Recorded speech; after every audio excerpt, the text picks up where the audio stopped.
Hello दोस्तों, कैसे हैं आप। उम्मीद करती हूँ आप सभी बहुत अच्छे होंगे। चलिए जानते हैं अपनी आज की कहानी के बारे में। ट्रेन से उतरते ही मैं घर पर फ़ोन करता हूँ कि कुछ लाना तो नहीं है। तो आज पत्नी ने कहा कि 1 किलो खरबूजे लेते आना। तभी मुझे सड़क किनारे मीठे और ताज़ा खरबूजा बेचते हुए एक बीमार सी दिखने वाली बुढ़िया दिख गई थी। वैसे तो मैं फल हमेशा 84 घंटे वाली मंदिर के पास की दुकान से ही लेता था, पर आज मुझे लगा कि क्यों न इस बुढ़िया से ही खरीद लूँ।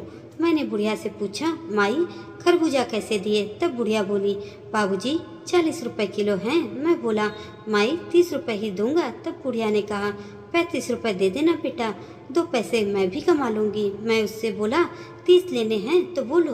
तब मुझे चेहरे से बुढ़िया ने नामी गर्दन हिला दी। मैं बिना कुछ कहे ही चल पड़ा और फल की बड़ी दुकान पर आकर खरबूजे का भाव पूछा तो वह बोला, 50 रुपए किलो हैं बाबूजी, कितने दूं। मैं बोला, 5 साल से फल तुमसे ही ले रहा हूँ, ठीक भाव लगाओ। तो उसने सामने लगे बोर्ड की ओर इशारा कर दिया। उस बोर्ड पर लिखा था, मोल भाव करने वाले कृपया माफ करें। मुझको उसका यह व्यवहार बहुत ही बुरा लगा। मैं कुछ सोचकर वहाँ से वापस हुआ और फिर सोचते सोचते ही उस बुढ़िया के पास वापस से पहुँच गया।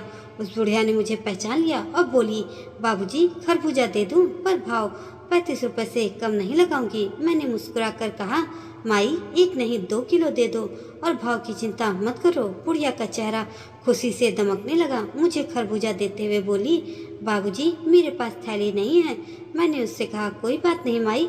फिर वह बोली, एक टाइम था जब मेरा आदमी जिंदा था तो मेरी भी छोटी सी दुकान थी, सब्जी फल सब कुछ बिकता था उस पर, लेकिन आदमी की बीमारी में दुकान चली गई। मेरा आदमी भी नहीं रहा, अब खाने के भी लाले पड़े हैं। किसी तरह पेट पाल रही हूँ, कोई औलाद भी नहीं है मेरी जिसकी ओर मैं मदद के लिए देखूं। इतना कहते कहते बुढ़िया रुआसी हो गई और उसकी आंखों में आंसू आ गए। मैंने 200 का नोट उस बुढ़िया को दिया तो वह बोली, बाबूजी मेरे पास छुट्टे नहीं हैं।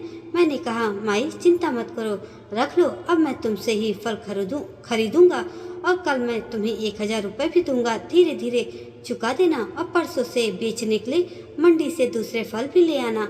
बुढ़िया कुछ भी कह पाती उसके पहले ही मैं घर की ओर रवाना हो गया। रास्ते भर यही सोचते हुए आया कि न जाने क्यों हम हमेशा ही मुश्किल से पेट पालने वालों, रेहड़ी लगाकर सामान बेचने वालों से मोल भाव करते हैं, किंतु बड़ी दुकानों पर मुंह मांगे पैसे दे आते हैं। शायद हमारी मानसिकता ही बिगड़ गई है। हम गुणवत्ता के स्थान पर चकाचौंध पर अधिक ध्यान देने लगे हैं। अगले दिन मैंने बुढ़िया को 500 रुपये देते हुए कहा, माई लौटाने की चिंता मत करना, जो फल खरीदूंगा उसकी कीमत से ही चुक जाएंगे। जब मैंने अपने दोस्तों को ये किस्सा बताया तो सबने बुढ़िया से ही फल खरीदना प्रारंभ कर दिया। लगभग 3 महीने में उसने हाथ ठेला भी खरीद लिया। बुढ़िया बहुत खुश थी। उचित खान पान के कारण उसका स्वास्थ्य भी पहले से बहुत अच्छा हो गया था। जीवन में किसी बेसहारा की मदद करके देखो यारो, अपनी पूरी जिंदगी में किए गए सभी कार्यों से ज़्यादा संतोष मिलेगा तुम्हें। दोस्तों, अगर आप भी इस बात से सहमत हैं तो कमेंट करके ज़रूर बताइएगा और एक लाइक देकर मेरे चैनल को सब्सक्राइब भी कर दीजिएगा। धन्यवाद।